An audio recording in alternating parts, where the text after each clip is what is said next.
সঙ্গে সঙ্গে যে ব্যক্তি লক্ষ টাকার মালিক, কোটি কোটি টাকার মালিক, আর যার কোনো টাকা পয়সা নাই, যে ব্যক্তি 10 তলার মালিক 10 তলায় থাকে, আর যে ব্যক্তি রাস্তার পাশে ফুটপাতে থাকে, যে ব্যক্তি দিনে অনেক টাকা কামায়, আর যে ব্যক্তি একেবারে অসুস্থ, সুস্থ কিন্তু টাকা কামাইতে পারে না, এই সকলের উপরে বিধানটা কি? সকলের উপরে বিধান হচ্ছে সেই সুবহ তাদের থেকে শুরু করে ইফতারে আগ মুহূর্ত পর্যন্ত সকলে না খেয়ে পানাহার থাকতে হবে। অর্থাৎ সকলকেই রমজান এমনটা শিক্ষা দেয় যে দেখো তোমরা একে অপরে দুঃখ বুঝো, তোমার কোটি টাকা আছে, ভালো মন্দ খাও, না খেয়ে দেখো অভাব মানুষ যাদের টাকা নাই, যারা খাবার ঠিক মতো খাইতে পারে না, তারা কিভাবে দিন কাটায়। তুমি 10 তলায় ঘুমাও, রোজা রাখলে কিন্তু ঘুম ধরে না, জানেন? পেটে ক্ষুধা থাকলে ঘুম ধরে না। দেখবেন রমজান মাসে জোহরের পরে মুসলিমরা মসজিদে ঘোরাঘুরি করে, কিন্তু কারো চোখে ঘুম নাই। কারণ কি? পেটে ক্ষুধা। এজন্য এই রমজান মাসটা হচ্ছে মানব কল্যাণের মাস। এই মাসে আমরা বেশি বেশি অন্যের উপকার করার চেষ্টা করব। এজন্য বিশ্বনবী সাল্লাল্লাহু আলাইহি ওয়াসাল্লাম বলেন, মান নাফাসা আন মুমিনিন কুরবাতান মিন কুরাবিদ দুনিয়া, কোন ব্যক্তি যদি কোন মুমিন ব্যক্তির অনেক দুঃখ কষ্ট থেকে একটা দুঃখ কষ্ট দূর করে দেয়, নাফাসাল্লাহু আনহু কুরবাতান মিন কুরাবি ইয়াউমিল কিয়ামাহ, আল্লাহ পাক রব্বুল আলামিন ওই বান্দাকে কিয়ামতের অনেক কষ্ট থেকে একটা কষ্ট তার দূর করে দিবেন। সুবহানাল্লাহ।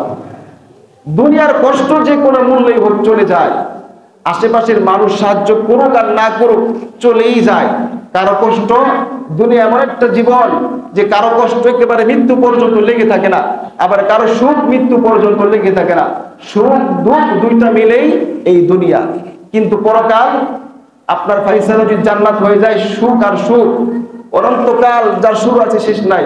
আর মুসলিম হওয়ার পরে কারো ফাইসালা যদি জাহান্নামী হয়ে যায়, সেও অনন্তকাল জাহান্নামে জ্বলতে হবে। আসল কষ্ট সেখানে, আসল কষ্ট পরকালে।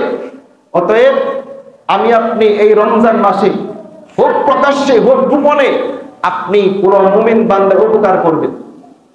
নবীজি এরপরে বলেন, ওমাই ইয়াসসারু আলা মুহসিরিন ইয়াসসারাল্লাহু আলাইহি ফিদ দুনিয়া ওয়াল আখিরাহ, কোন ব্যক্তি যদি আপনার কাছ থেকে টাকা ধার নেয়, একটা সময় দিল যে আগামী বৃহস্পতিবার তোমাকে আমি 500 টাকা নিলাম, দিয়ে দিব। এখন ওই লোকটা ওই বৃহস্পতিবারে ওই তারিখে আপনাকে টাকা ফেরত দেওয়ার ক্ষেত্রে সে অক্ষম, আসলেই অক্ষম। যদি অক্ষম না হয়ে টাকা না দেয়, তাহলে সে আপনার কথা বরখেলাপ করেছে, আপনার উপরে জুলুম করেছে। আসলে যদি অক্ষম হয় আর আপনি জানেন বুঝেন, আপনি যদি তাকে ছাড় দেন, ছাড় দেওয়া দুইটা সূরত। একটা হচ্ছে মাফ করে দিলেন, আপনারা দিতে হবে না, এটা সবচাইতে ভালো আপনার সামর্থ্য থাকলে। আরেকটা হচ্ছে ঠিক আছে সমস্যা আছে, তা আরো কয়েকদিন সময় দিলাম। এই দুইটাই একই কাতারে সব আপনি পাবেন। নবীজি বলেন, ওয়া ইয়াসসারু আলা মুহসিরিন ইয়াসসারাল্লাহু আলাইহি ফিদ দুনিয়া ওয়াল আখিরাহ, কোন ব্যক্তি যদি ঋণ নেওয়ার পরে সে অক্ষম হয়ে যায়, আর কোন ব্যক্তি ওই ব্যক্তিকে সহজ করে দিল যে ঋণ নিল, নবীজি বলেন আল্লাহ পাক রব্বুল আলামিন দুনিয়া ও আখিরাতে তার সমস্ত বিষয়গুলো সহজ করে দিবেন। সুবহানাল্লাহ। লম্বা হাদিস। এরপরে বলেন, ওমান সাতারা মুসলিমান সাতারাল্লাহু আলাইহি ফিদ দুনিয়া ওয়াল আখিরাহ, কোন ব্যক্তি যদি কোন মুমিন মুসলমানের দোষ ত্রুটি ঢেকে রাখে, গোপন রাখে, আপনার সামনে একটা ভাই দোষ করেছে আর কেউ দেখে নাই, আপনি দেখছেন, আপনি সেটা বাজারে গিয়ে বলে দিলেন ও ভাই এই কাজ করছে, আপনি ভালো করলেন, আপনার কর্তব্য। নবীজি বলেন কোন মুমিন মুসলমানের দোষ যদি অন্য কোনো ভাই ঢেকে রাখে, গোপন রাখে, আল্লাহ পাক রব্বুল আলামিন ওই বান্দার দুনিয়া ও আখিরাতে সমস্ত দোষগুলো ঢেকে রাখবেন। সুবহানাল্লাহ। আমরা অনেক গুনাহ করি, যে গুনার খবর আমি নিজে জানি, আপনি নিজে জানেন, তাই না? আমাদের সকলের গোপন গুনাহ আছে। কাল কিয়ামতের ময়দানে এই গুনাহগুলো যদি আল্লাহ কোটি কোটি মানুষের সামনে প্রকাশ করে দেয়, কি অবস্থা তখন হবে? যে আপনি চিন্তা করতেছেন, আমি চিন্তা করতে, আমি ইমাম সাহেব, আমাকে সবাই ভালো জানেন, কিয়ামতের মধ্যে আমার দোষগুলো মানুষের সামনে দেখিয়ে দেয়, আরে আমার ইমাম সাহেব ছিল, আপনি 5 ওয়াক্ত মুসল্লি, একেবারে 5 ওয়াক্ত নামাজ পড়েন, সবাই ভালো জানে, কিয়ামতের মধ্যে আপনার গোপন দোষগুলো তুলে দেয়, মানুষ বলে হায় এই লোকটা এরকম ছিল। আর আমি আপনি যদি আমার অপর ভাইয়ের দোষগুলো ডেকে রাখি, আল্লাহ পাক আমার আপনার দুনিয়া ও আখিরাতের দোষগুলো ডেকে রাখবেন। সুবহানাল্লাহ। এই জন্য আমরা আরো লম্বা হাদিস, এরপরে আরো আছে, পুরো হাদিস বলার সময় নেই, যেহেতু আমাদের মূল মাকসাদ এই কথাগুলো। এজন্য আমরা রমজান মাসে যদি আমরা এই কাজটা করি, শেষে বা একেবারে শেষে কি কাজ, অর্থাৎ আমরা কোনো মুমিন মুসলমানকে সাহায্য সহযোগিতা করব। তার সে ঋণ নেওয়ার পরে আপনার কাছ থেকে নাই, অন্য কাছ থেকে নিয়েছে, সে ঋণ দিতে পারতেছে না, আসলেই আপনার সামর্থ্য থাকলে তাকে ঋণ থেকে উদ্ধার করা, বিভিন্নভাবে সাহায্য সহযোগিতা করা। তাহলে আপনি রমজানকে বিদায় দিলেন কিভাবে? হাদিয়া। কিসের টাকা, কিসের করি, কিসের বাহাদুরি, চোখ বুঝিলে বুঝতে পারবি আসলেই কার বাহাদুরি। লিল্লাহি মুলকুস সামাওয়াতি ওয়াল আরদ, লিমানিল মুলকুল ইয়াউম, লিল্লাহিল ওয়াহিদিল কাহ্হার, কুল্লু মান আলাইহা ফানি ওয়া ইয়াবকা ওয়াজহু রাব্বিকা যুল জালালি ওয়াল ইকরাম। নদীর কুল ভাঙে ও কুল ভরে, এই তো নদীর খেলা, সকাল বেলার দনিরে তুই ফকির সন্ধ্যা বেলা। উপস্থিত সম্মানিত মুসল্লিনে কেরাম, মুরব্বিয়ানে আযম, আমার যুবক ভাই বন্ধুগণ, আমরা শুরুতে আল্লাহ সুবহানাহু ওয়া তাআলার আলিশান দরবারে শুকরিয়া আদায় করছি যে আল্লাহ সুবহানাহু ওয়া তাআলা আমাদেরকে মোহাব্বত করে ভালোবেসে, বিশেষ করে সেই গত বৎসরের শাবান মাসের তৃতীয় জুমা থেকে আজকের এই শাবান মাসের এই তৃতীয় জুমার এই মুহূর্ত পর্যন্ত আমাদেরকে সুস্থতার সাথে দীর্ঘ হায়াত দান করেছেন। এজন্য আমরা শুকরাতান করে নিচ্ছি আলহামদুলিল্লাহ। লক্ষ্য করি দুরুদ ও সালাম আকাই নামদার তাজদারে মদিনা সরকারে দু আলম দু জাহানের বাদশাহ নবী মুহাম্মদুর রাসূলুল্লাহ সাল্লাল্লাহু আলাইহি ওয়াসাল্লামের উপর বর্ষিত হোক। সম্মানিত মুসল্লিনে কেরাম, আল্লাহ পাক রব্বুল আলামিন আমাদেরকে এমন একটা মুহূর্তে পদার্পণ করিয়েছেন যে আর কিছুদিন পরেই আমাদের সামনে আগত অত্যন্ত দামি একটা মাস, অত্যন্ত বরকতপূর্ণ ফজিলতপূর্ণ একটা মাস, মাগফিরাতের একটা মাস। আপনারা বলেন তো দেখি সেই মাসটার নামটা কি?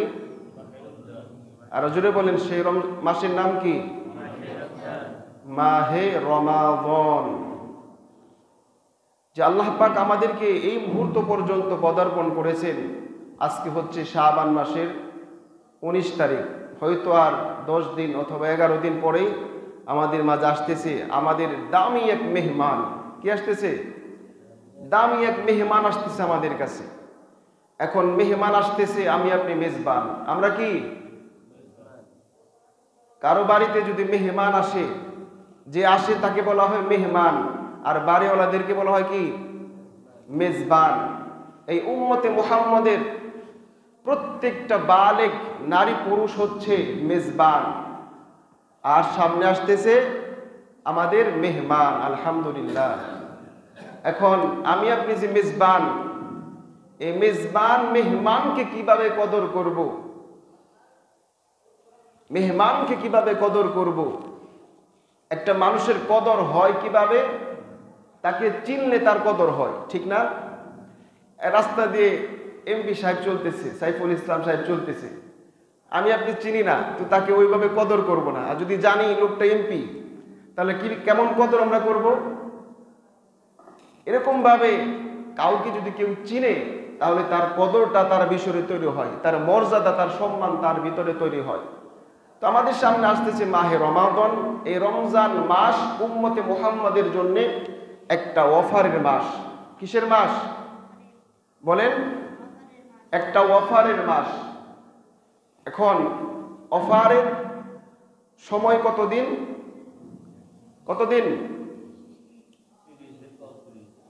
অফারের সময় কতদিন? 1 মাস বলেন, মাসটা 29 হতে পারে, 30 হতে পারে, তাহলে সোজা কথা 1 মাস বলতে পারি আমরা। সময় হচ্ছে 1 মাস। এখন কবে থেকে শুরু? অফারটা কখন থেকে শুরু? অফারটা শুরু হচ্ছে যখন থেকে মাহে রমাদানের চাঁদ আকাশে দেখা দিবে, তখন থেকে অফারটা শুরু হয়ে শাওয়াল মাসের চাঁদ ওঠা আগ পর্যন্ত এই অফারটা জারি থাকবে। সুবহানাল্লাহ। তাহলে অফারের সময় কতদিন? সকলে মনোযোগ দেন এদিকে, আওয়াজ করবেন। অফারের সময় কতদিন? অফার, এরপরে অফার শুরু কখন থেকে? রমজানের চাঁদ ওঠা শুরু থেকে শাওয়াল মাসের চাঁদ ওঠা আগ পর্যন্ত অফারের সময়। এখন অফারটা কি? অফারটা হচ্ছে 170 থেকে শুরু করে 700 গুণ সওয়াব আল্লাহ পাক রব্বুল আলামিন উম্মতে মুহাম্মাদের আমল নামায় লিখে দিবেন। সুবহানাল্লাহ। আপনি যদি মাহে রমাদানে 1 টাকা আল্লাহর রাস্তায় দান করেন, তাহলে আপনার আমল নামায় কমাস কম 70 টাকা দানের সওয়াব লিপিবদ্ধ করে দিবেন। সুবহানাল্লাহ। আপনি যদি 1 ওয়াক্ত ফরজ নামাজ পড়েন, আল্লাহ পাক আপনার আমল নামায় 70 ওয়াক্ত ফরজ নামাজের সওয়াব লিপিবদ্ধ করে দিবেন। সুবহানাল্লাহ। নফল নামাজ আদায় করলে ফরজ নামাজের সওয়াব আপনার আমল নামায় লিখে দিবেন। সুবহানাল্লাহ। আর এই মাহে রমাদান, এটা হচ্ছে উম্মতে মুহাম্মাদের জন্য পার্সোনাল একটা অফার। সুবহানাল্লাহ। কারণ এই উম্মতে মুহাম্মাদকেই শুধুমাত্র এই মাহে রমাদান দেওয়া হয়েছে। সুবহানাল্লাহ। আর কোন নবীকে, কোন উম্মতকে এই মাহে রমাদান আল্লাহ পাক দেন নাই। এই জন্যই তো আমাদের কপাল বড় ভালো। আমাদের কপাল কি বলেন? আমাদের কপাল বড় ভালো। আকাল্লু আমালা ওয়া আকতারু থাওয়াবা। যদিও আমাদের হায়াত কম, যদিও আমাদের আমল কম, কিন্তু আমাদের সওয়াব অনেক বেশি। সুবহানাল্লাহ। কেমন সওয়াব দেখেন। এই যে মাহে রমাদান, এই রমাদানের কারণে আমার আপনার দাম বেড়ে গিয়েছে। কারণ একটা রমজান মাস পাওয়া, সেই রমজানে একটা রাত আছে, যে রাতকে বলা হয় শবে কদর। কি বলা হয়? লাইলাতুল কদর বলা হয়। কোন ব্যক্তি যদি ওই লাইলাতুল কদর পেয়ে যায়, তাহলে কোরআনের ভাষায় সে 1000 মাসের চাইতে বেশি হায়াত পেয়ে গেল। সুবহানাল্লাহ। 1000 মাস ইবাদত করলে যে সওয়াব হয়, তার চাইতেও বেশি সওয়াব আল্লাহ পাক তার আমল নামায় লিখে দেন। সুবহানাল্লাহ। এখন 1000 মাস কত দিনে হয়? 83 বছরের চাইতে বেশি। তাহলে একজন বান্দা যদি একটা রমজান মাস পেয়ে গেল, তাহলে সে 83 বছর পেয়ে গেল। সুবহানাল্লাহ। আমি আপনি কত রমজান পেয়েছি? পাই না আমরা? কত রমজান আমার আপনার কপালে জুটেছে। একটা রমজান কি 83 বছর ধরে? তাহলে কত হায়াত আমরা পেলাম। সুবহানাল্লাহ। এই মাহে রমাদান বলেছিলাম শুরুতেই, একটা মেহমানকে কদর করতে হবে। আমার আপনার বাড়িতে যদি কোনো মেহমান আসে, তখন মেজবান কমাস কম 5টি থেকে 4টি কাজ করে থাকে। কি করে? প্রথমত যখন মেহমান আসে, মেজবান যদি আকলবান হয়, তাহলে মেজবান বাড়ি থেকে বের হয়ে রাস্তায় যে তাকে এগিয়ে এনে তাকে অভ্যর্থনা জানায়। ঠিক কিনা বলেন? মেহমান যদি বুঝদার হয় যে আমার ভাই আসতেছে, অথবা আমার কোনো বন্ধু আসতেছে, কারণ ঘর থেকে বের হয়ে, বাড়ি থেকে বের, রাস্তা থেকে তাকে আমি গ্রহণ করে আনি, তাকে অভ্যর্থনা জানাই। প্রথম কাজ মেহমানকে তাকে রাস্তা থেকে এগিয়ে আনা হলো। এখন 2 নম্বর কাজ, বাড়িতে আনার পরে আমার আপনার ঘরের ভিতরে যে রুমটা সবচেয়ে অপরিচ্ছন্ন, যেই রুমের বিছানার চাদর সবচেয়ে পুরাতন, সোফা, এরপরে চেয়ারের কাপড় চোপড় সবচেয়ে যেগুলো পুরাতন অপরিচ্ছন্ন, আমরা সেই রুমেই তো মেহমানকে রাখবো। ঠিক কিনা বলেন? নাকি আমরা করব যেই কক্ষটা সবচেয়ে বেশি পরিচ্ছন্ন, যেই রুমের বিছানা চাদর নতুন, আমরা সেই রুমে রাখবো? বলেন? অবশ্যই আমরা এতটুকু বোকা নই, অবুঝ নই যে রুমে ময়লা সেই রুমে রাখবো। আমরা সকলে কমাস কম মেহমানকে যে রুমটা ভালো সেই রুমে রাখার চেষ্টা করব। এখন 1 নম্বর কাজ, তাকে অভ্যর্থনা করে আনলেন। 2 নম্বর, তাকে বসার জায়গা দিলেন। কোথায়? ভালো রুমে। এরপরে কাজটা আমরা কি করি? মেহমান আসলে এরপর আমাদের কাজ হয় যে মেহমানের সে কি খাবার খায় সে অনুযায়ী এবং আমার মেজবানের সামর্থ্য অনুযায়ী একটু ভালো খাবারের ব্যবস্থা করা।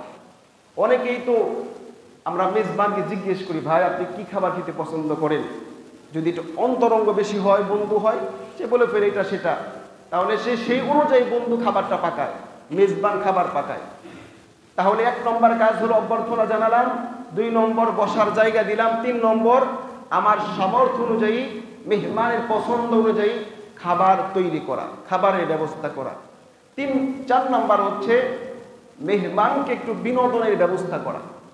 মেহমান যদি পত্রিকা পড়তে অভ্যস্ত থাকে আর আমি আগে থেকে জেনে থাকি, তাহলে মেজবানের জন্য কর্তব্য ওই দিনের পত্রিকাটা কমস কম ওই রুমে রাখা।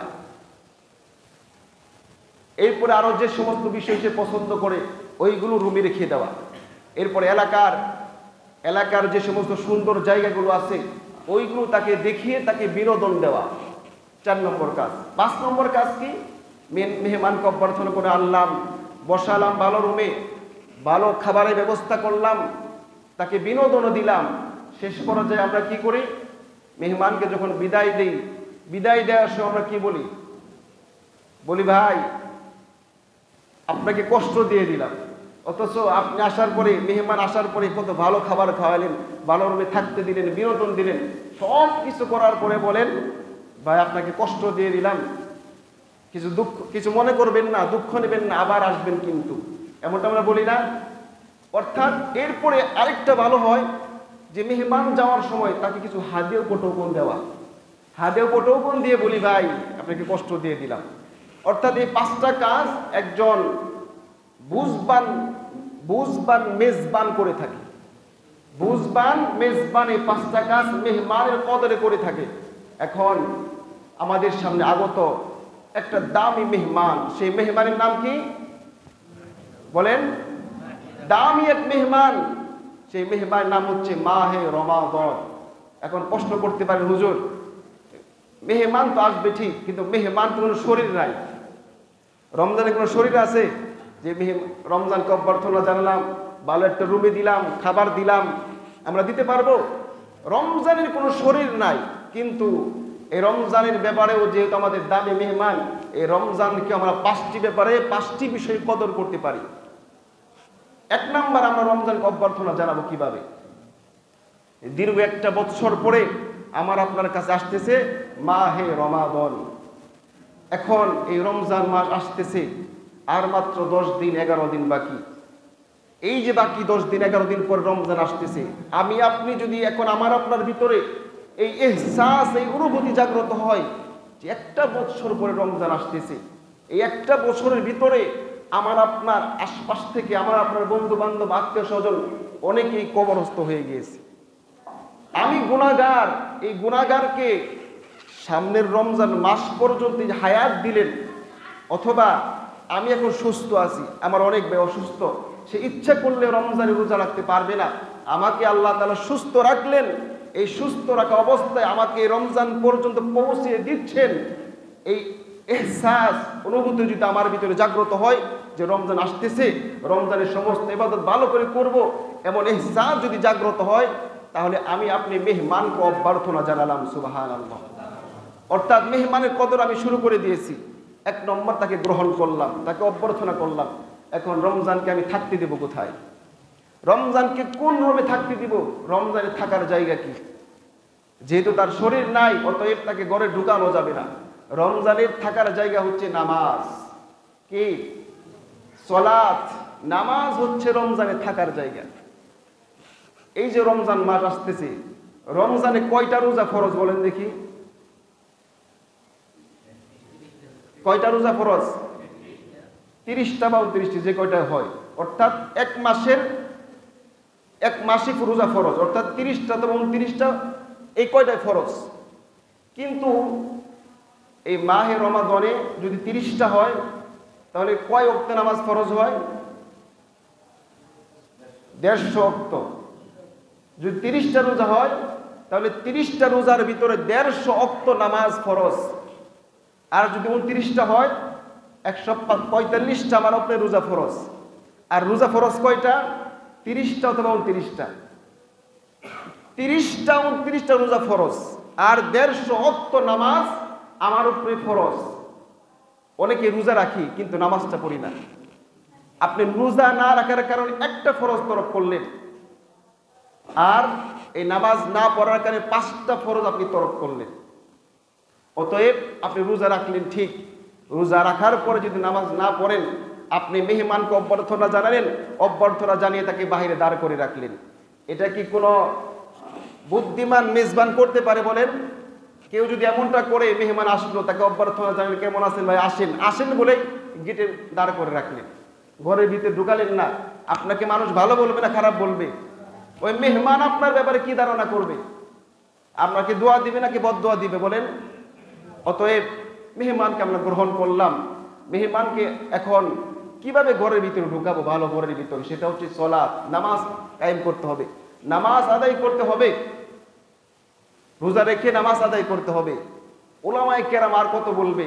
বিশ্বনবীর হাদিস, আউয়ালু মা ইউহাসাবু বিহিল আবদু ইয়াউমাল কিয়ামাতি আস-সালাহ, যে কিয়ামতের দিন সর্বপ্রথম বান্দার নামাজের হিসাব হবে।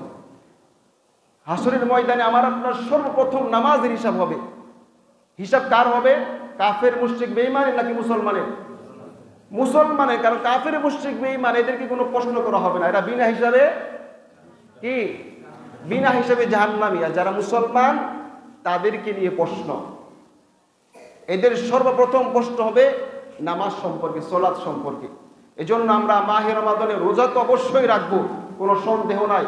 যদি আমাদেরকে আল্লাহ তাআলা সুস্থ রাখেন, আমরা রোজা রাখবো না বলেন? ইনশাআল্লাহ 30টা 29টা যে কয়টাই হোক, আমরা পরিপূর্ণ রোজা রাখবো ইনশাআল্লাহ। এরপরে নামাজ, নামাজ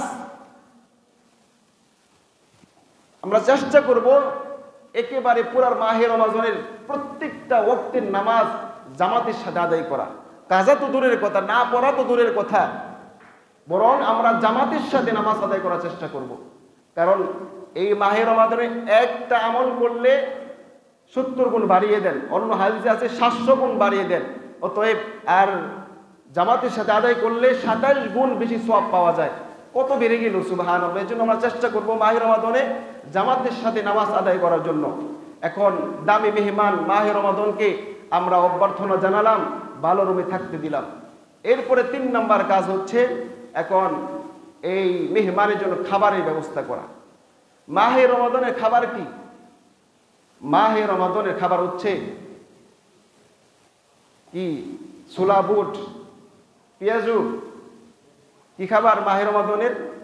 মাহে রমাদানের খাবার হচ্ছে কোরআন। সুবহানাল্লাহ।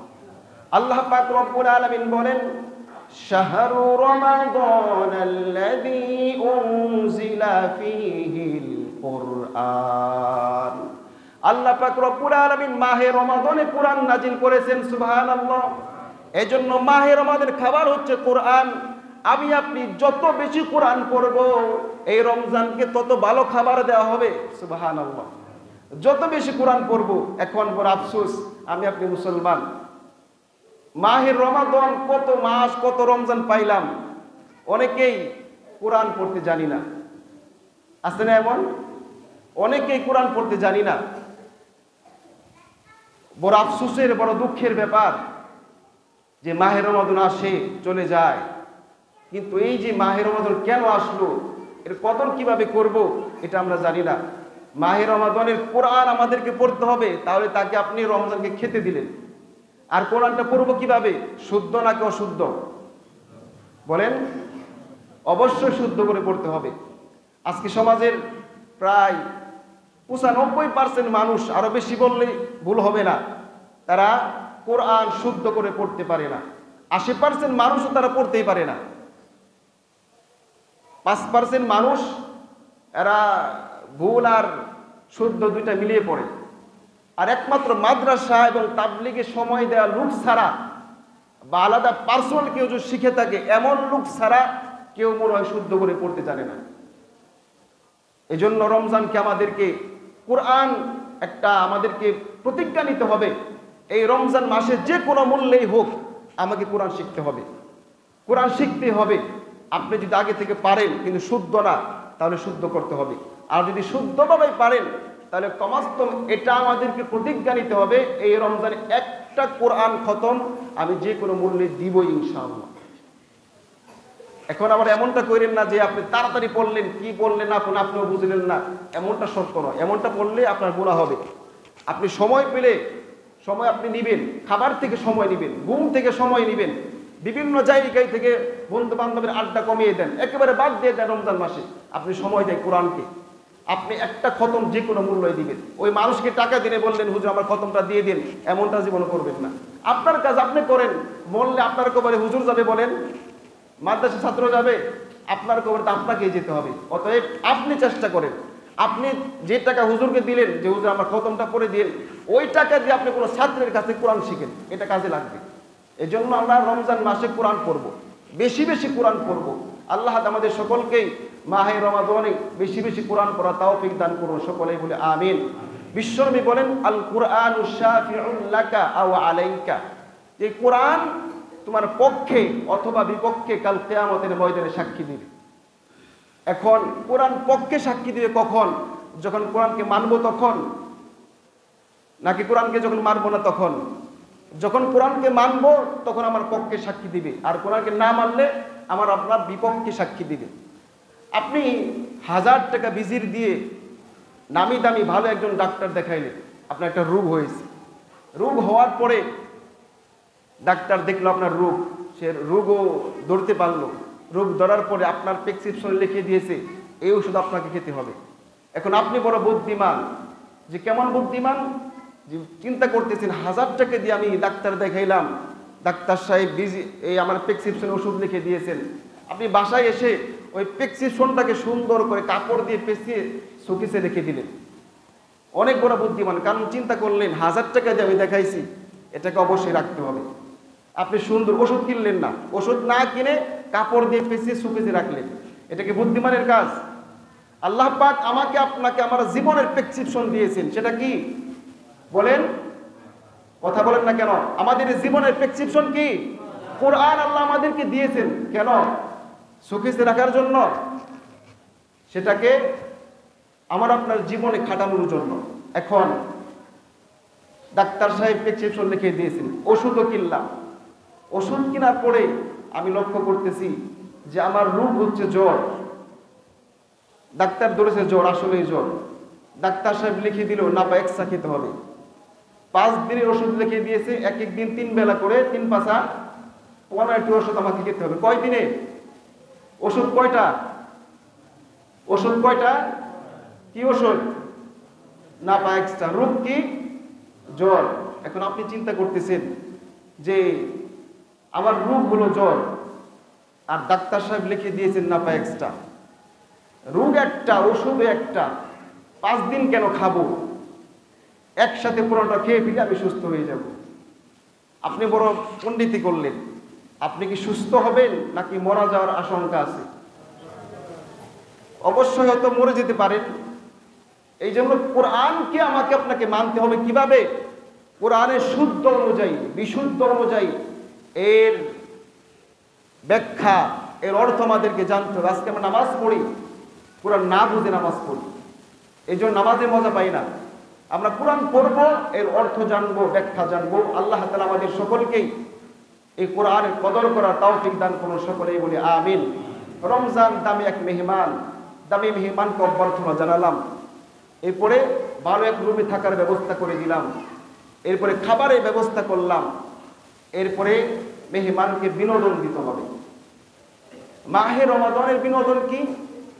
মাহে রমাদানের বিনোদন হচ্ছে এই মাহে রমাদানকে আমার আপনার চেঞ্জ হতে হবে, আমার নিজেকে পরিবর্তন হতে হবে। যে সেই গত রমজানে আমি যেরকম ছিলাম এখনো সেই রকম, অল্পতেই রেগে যাই, অল্পতেই বদমেজাজ হয়ে যায়, মানুষকে গালি দেই, স্ত্রীর সাথে খারাপ ব্যবহার করি, এমনটা হলে আপনি নিজেকে সংশোধন করতে পারলেন না। এই মাহে রমাদানে বিনোদন, আপনি রমজানকে বিনোদন দিবেন কিভাবে? আপনার ব্যবহার ভালো করে ফেলেন, আপনার চলাফেরা ভালো করে ফেলেন। এই জন্য তো কবি বলেন, এমন জীবন করিও গঠন মরিলে হাসিবে তুমি কাঁদিবে ভুবন, এমন জীবন করিও না গঠন, মরিলে কাঁদিবে তুমি হাসিবে ভুবন। আপনি যদি ভালো মানুষ হন, সমাজের অনেক মানুষ কাঁদে, কাঁদে না বলেন? অনেক মানুষ আপনার অজান্তেই, মানুষের অজান্তেই কাঁদে যে এই লোকটা এত ভালো ছিল, আমার এত উপকার করেছে। আবার অনেকেই মারা গেলে বলে লোকটা বার করেছে আলহামদুলিল্লাহ, এমনটা বলে কিনা বলেন? ইন্না লিল্লাহর পরিবর্তে বলে কি আলহামদুলিল্লাহ। এর মানে লোকটা খুব ভালো ছিল, তাই তো না? একটা লোক মারা যাওয়ার পরে ইন্না লিল্লাহর পরিবর্তে কেউ যদি আলহামদুলিল্লাহ বলে, এর মানে লোকটা খুব ভালো ছিল, লোকটাও অনেক খারাপ ছিল। এজন্য আমাদেরকে ভালো হতে হবে, নিজেদের চরিত্র, চলাফেরা, কথাবার্তা, লেনদেন সবকিছু ভালো করতে হবে। আল্লাহ আমাদের সকলকেই আমাদের নিজেদেরকে সংশোধন করা তৌফিক দান করুন, সকলে বলে আমিন। এরপরে 5 নাম্বার, মেহমানকে বিদায় দেওয়ার সময় আমি আপনি হাদিয়া উপটোকন দিই। এরপরে বলি, অনেক কষ্ট দিয়ে দিলাম, কিছু মনে করবেন না, আবার আসবেন। কিন্তু এই মাহে রমাদান আমার আপনার কাছে 30 দিন থাকবে, থাকার পরে তাকে আমি কি হাদিয়া উপটোকন দিব? তাকে আমি কি হাদিয়া উপটোকন দিব? মাহে রমাদানের হাদিয়া উপটোকন হচ্ছে মানব কল্যাণের কাজ করা। কি করা? মানব কল্যাণের কাজ করা। অর্থাৎ এই মাহে রমাদানটাই মাহে কল্যাণের মাস, মানব কল্যাণের মাস। কিভাবে দেখেন, সেই রমজান মাসে চাঁদ ওঠার সঙ্গে সঙ্গে যে ব্যক্তি লক্ষ টাকার মালিক, কোটি কোটি টাকার মালিক, আর যার কোনো টাকা পয়সা নাই, যে ব্যক্তি 10 তলার মালিক 10 তলায় থাকে, আর যে ব্যক্তি রাস্তার পাশে ফুটপাতে থাকে, যে ব্যক্তি দিনে অনেক টাকা কামায়, আর যে ব্যক্তি একেবারে অসুস্থ, সুস্থ কিন্তু টাকা কামাইতে পারে না, এই সকলের উপরে বিধানটা কি? সকলের উপরে বিধান হচ্ছে সেই সুবেহ তাদের থেকে শুরু করে ইফতারে আগ মুহূর্ত পর্যন্ত সকলে না খেয়ে পানাহার থাকতে হবে। অর্থাৎ সকলকেই রমজান এমনটা শিক্ষা দেয় যে দেখো, তোমরা একে অপরে দুঃখ বুঝো, তোমার কোটি টাকা আছে, ভালো মন্দ খাও, না খেয়ে দেখো অভাব মানুষ, যারা যাদের টাকা নাই, যারা খাবার ঠিক মতো খাইতে পারে না, তারা কিভাবে দিন কাটায়। তুমি 10 তলায় ঘুমাও, রোজা রাখলে কিন্তু ঘুম ধরে না, জানেন? পেটে ক্ষুধা থাকলে ঘুম ধরে না। দেখবেন রমজান মাসে জোহরের পরে মুসল্লিরা মসজিদে গড়াগড়ি করে, কিন্তু কারো চোখে ঘুম নাই। কারণ কি? পেটে ক্ষুধা। এজন্য এই রমজান মাসটা হচ্ছে মানব কল্যাণের মাস। এই মাসে আমরা বেশি বেশি অন্যের উপকার করার চেষ্টা করব। এজন্য বিশ্বনবী সাল্লাল্লাহু আলাইহি ওয়াসাল্লাম বলেন, মান নাফাসা আল মুমিনিন কুরবাতান মিন কুরাবিদ দুনিয়া, কোন ব্যক্তি যদি কোন মুমিন ব্যক্তির অনেক দুঃখ কষ্ট থেকে একটা দুঃখ কষ্ট দূর করে দেয়, নাফাসাল্লাহু আনহু কুরবাতান মিন কুরাবি ইয়াউমিল কিয়ামাহ, আল্লাহ পাক রব্বুল আলামিন ওই বান্দাকে কিয়ামতের অনেক কষ্ট থেকে একটা কষ্ট তার দূর করে দিবেন। সুবহানাল্লাহ। দুনিয়ার কষ্ট যে কোনো মূল্যেই হোক চলে যায়, আশেপাশের মানুষ সাহায্য করুক আর না করুক চলেই যায়। কারো কষ্ট, দুনিয়া এমন একটা জীবন যে কারো কষ্ট একেবারে মৃত্যু পর্যন্ত লেগে থাকে না, আবার কারো সুখ মৃত্যু পর্যন্ত লেগে থাকে না। সুখ দুঃখ দুইটা মিলেই এই দুনিয়া। কিন্তু পরকাল আপনার ফাইসালা যদি জান্নাত হয়ে যায়, সুখ আর সুখ অনন্তকাল, যার শুরু আছে শেষ নাই। আর মুসলিম হওয়ার পরে কারো ফাইসালা যদি জাহান্নামী হয়ে যায়, সেও অনন্তকাল জাহান্নামে জ্বলতে হবে। আসল কষ্ট সেখানে, আসল কষ্ট পরকালে। অতএব আমি আপনি এই রমজান মাসে হোক প্রকাশ্যে হোক গোপনে আপনি পুরো মুমিন বান্দার উপকার করবেন। নবীজি এরপরে বলেন, ওমাই ইয়াসসারু আলা মুহসিরিন ইয়াসসারুল্লাহু আলাইহি ফিদ দুনিয়া ওয়াল আখিরাহ, কোন ব্যক্তি যদি আপনার কাছ থেকে টাকা ধার নেয়, একটা সময় দিল যে আগামী বৃহস্পতিবার তোমাকে আমি এই 500 টাকা নিলাম, দিয়ে দিব। এখন ওই লোকটা ওই বৃহস্পতিবারে ওই তারিখে আপনাকে টাকা ফেরত দেওয়ার ক্ষেত্রে সে অক্ষম, আসলেই অক্ষম। যদি অক্ষম না হয়ে টাকা না দেয়, তাহলে সে আপনার কথা বরখেলাপ করেছে, আপনার উপরে জুলুম করেছে। আসলে যদি অক্ষম হয় আর আপনি জানেন বুঝেন, আপনি যদি তাকে ছাড় দেন, ছাড় দেওয়া দুইটা সুরত। একটা হচ্ছে মাফ করে দিলেন, আপনারা দিতে হবে না, এটা সবচাইতে ভালো আপনার সামর্থ্য থাকলে। আরেকটা হচ্ছে ঠিক আছে সমস্যা আছে, তা আরো কয়েকদিন সময় দিলাম। এই দুইটাই একই কাতারে, দুইটাই একই কাতারে সব আপনি পাবেন। নবীজি বলেন ওয়া মান ইয়াসসারু আলা মুহসিনিন ইয়াসসারাল্লাহু আলাইহি ফিদ দুনিয়া ওয়াল আখিরাহ। কোন ব্যক্তি যদি ঋণ নেওয়ার পরে সে অক্ষম হয়ে যায় আর কোন ব্যক্তি ওই ব্যক্তিকে সহজ করে দিল যে ঋণ নিল, নবীজি বলেন আল্লাহ পাক রব্বুল আলামিন দুনিয়া ও আখিরাতে তার সমস্ত বিষয়গুলো সহজ করে দিবেন। সুবহানাল্লাহ। লম্বা হাদিস। এরপরে বলেন ওমান সাতারা মুসলিমান সাতারাল্লাহু আলাইহি ফিদ দুনিয়া ওয়াল আখিরাহ। কোন ব্যক্তি যদি কোনো মুমিন মুসলমানের দোষ ত্রুটি ঢেকে রাখে, গোপন রাখে, আপনার সামনে একটা ভাই দোষ করেছে আর কেউ দেখে নাই, আপনি দেখছেন, আপনি সেটা বাজারে গিয়ে বলে দিলেন ও ভাই এই কাজ করছে, আপনি ভালো করলেন, আপনার কর্তব্য। নবীজি বলেন কোন মুমিন মুসলমানের দোষ যদি অন্য কোনো ভাই ঢেকে রাখে, গোপন রাখে, আল্লাহ পাক রব্বুল আলামিন ওই বান্দার দুনিয়া ও আখিরাতে সমস্ত দোষগুলো ঢেকে রাখবেন। সুবহানাল্লাহ। আমরা অনেক গুনাহ করি, যেই গুনার খবর আমি নিজে জানি, আপনি নিজে জানেন, তাই না? আমাদের সকলের গোপন গুনাহ আছে। কাল কিয়ামতের ময়দানে এই গুনাহগুলো যদি আল্লাহ কোটি কোটি মানুষের সামনে প্রকাশ করে দেয়, কি অবস্থা তখন হবে? যে আপনি চিন্তা করতেছেন, আমি চিন্তা করতে, আমি ইমাম সাহেব, আমাকে সবাই ভালো জানেন, কিয়ামতের ময়দানে আমার দোষগুলো যদি মানুষের সামনে দেখিয়ে দেয়, আরে আমার ইমাম সাহেব ছিল, আমি 5 ওয়াক্ত মুসল্লি, একেবারে 5 ওয়াক্ত নামাজ পড়েন, সবাই ভালো জানে, কিয়ামতের ময়দানে আপনার গোপন দোষগুলো তুলে দেয়, মানুষ বলে হায় এই লোকটা এরকম ছিল।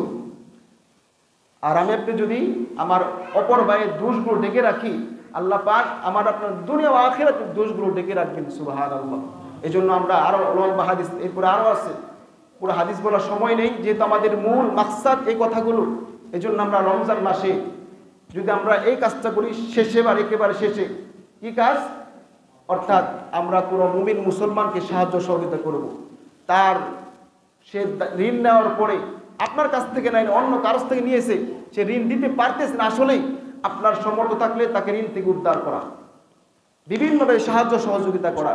তাহলে আপনি রমজানকে বিদায় দিলেন কিভাবে? হাদিয়া উপটোকন দিয়ে, আবার বলে দিলেন আবার আসবেন কিন্তু, অর্থাৎ আমি যেন আবার তোমাকে পাই। সুবহানাল্লাহ। সাহাবায়ে কেরাম রমজান যখন আসতো, রমজান আসার 6 মাস আগে আল্লাহর কাছে দোয়া করতে, আল্লাহ আমার হায়াতকে বাড়িয়ে দেন। আবার রমজান চলে যাওয়ার 6 মাস পর্যন্ত দোয়া করতে, আল্লাহ রমজানে যত ইবাদত করেছি সমস্ত ইবাদতগুলো কবুল করেন। এই জন্য আমাদের সামনে রমজান আর মাত্র 10 দিন অথবা 11 দিন আছে। আমাদের কর্তব্য এখন বেশি বেশি আল্লাহর কাছে দোয়া করা, আল্লাহ আমার হায়াতটা রমজান পর্যন্ত পৌঁছায় দেন। হতে পারে যেই দিন সূর্য উঠবে, যেই দিন চাঁদ উঠবে, রমজানের আসরের নামাজ আপনি পড়েছেন, মাগরিবের আগে আমার আপনার এই দুনিয়া থেকে চলে যেতে পারি। এই জন্য দোয়া করবো আল্লাহুম্মা বারিক লানা ফি রজব ওয়া শাবান ওয়া বাল্লিগনা রমাদান।